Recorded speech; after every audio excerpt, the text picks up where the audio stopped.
آج پاکستان میں اگر کوئی اپنی شکایت کو درج کروانا چاہتا ہے، اپنے دل کا درد اپنے بڑوں سے بانٹنا چاہتا ہے، اپنی آواز بلند کرتا ہے اس ظلم کے خلاف جو اس کے ساتھ ہو رہا ہے بحیثیت ایک شہری، تو اس سے غدار کیوں کہا جاتا ہے؟ ناظرین، ایک جانب بات بات پہ غداری کے سرٹیفکیٹ جاری کر دیے جاتے ہیں۔ نظام اپنے اقتدار کو طول دینے کے لیے، اپنے اقتدار کی طوالت کے لیے کیا سے کیا نہیں کر رہا، لیکن شاید نظام بھول جاتا ہے کہ اگر 4-5 سال کا اقتدار لے بھی لیا جائے گا تو ایک دن اقتدار نے ختم ہو جانا ہے، لیکن یہ جو نفرتیں بڑھائی جا رہی ہیں یہ ہمیشہ رہے گی۔ یہ ہو سکتا ہے کہ آنے والی کئی نسلوں تک، کئی دہائیوں تک، کئی صدیوں تک چلتی رہے۔ نفرتوں کے بیج اس قدر زیادہ بوئے جا رہے ہیں کہ جنہیں بعد میں کاٹنا بہت مشکل ہو جائے گا۔ اب ہنا بیت بھی بولی ہیں، بہت ہی کمال بولی ہیں، انہوں نے بھی انہی نفرتوں کے اوپر گفتگو کی ہے، ان کی گفتگو آپ کے سامنے رکھیں گے۔ ہنا بیت نے کہا ہے کہ جو بھی پاکستان کے اندر رہتا ہے، وہ کشمیر کا ہو، وہ کہیں سے بھی آ کے اگر پاکستان کے اندر بس رہا ہے تو وہ پاکستانی ہے، وہ کہیں پر بھی غدار نہیں۔ اپنے حلال کی کمائی سے اگر وہ یہاں پر رہ رہا ہے تو وہ غدار نہیں ہو سکتا۔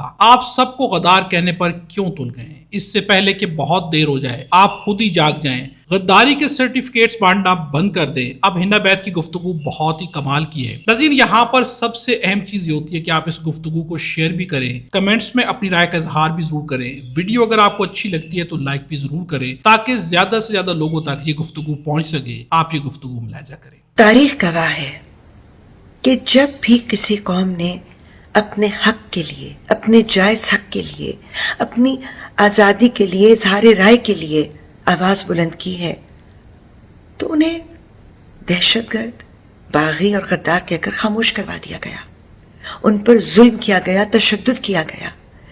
مگر وہ ہمیشہ وہی لوگ کرتے تھے جو باہر سے آتے تھے۔ 1947 سے پہلے انگریزوں نے بھی یہی کیا، مقبوضہ کشمیر میں بھی یہی ہوا اور غزہ میں بھی یہی ہو رہا ہے۔ مگر ایسا تو نہیں ہوتا تھا کہ اپنے ہی لوگ اپنوں پر ظلم کریں۔ آج پاکستان میں اگر کوئی اپنی شکایت کو درج کروانا چاہتا ہے، اپنے دل کا درد اپنے بڑوں سے بانٹنا چاہتا ہے، اپنی آواز بلند کرتا ہے اس ظلم کے خلاف جو اس کے ساتھ ہو رہا ہے بحیثیت ایک شہری، تو اس سے غدار کیوں کہا جاتا ہے؟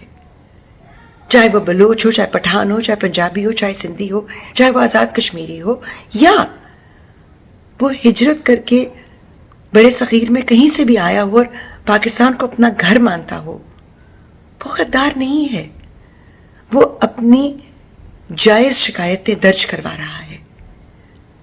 لیکن جن لوگوں کو سننا چاہیے وہ ظلم، تشدد اور جبر کا سہارا لے رہے ہیں۔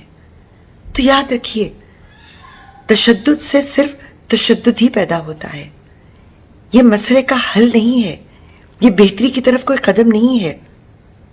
وہ شخص جو اپنی حق حلال کی کمائی سے اپنے ملک میں رہنا چاہتا ہے، اپنی زندگی ایک حلال طریقے سے گزارنے کی کوشش کر رہا ہے، اپنی ضرورتوں کی بوجھ کے نیچے وہ بلک رہا ہے، وہ ملک چھوڑ کر بھاگ نہیں رہا، وہ ڈیل کر کے ملک سے فرار نہیں ہو رہا، برداشت کر رہا ہے، اپنے ملک سے محبت کی خاطر برداشت کر رہا ہے۔ ہر وہ شہری، پاکستان کا ہر وہ شہری جو یہ سب برداشت کر رہا ہے وہی محب وطن ہے، غدار نہیں۔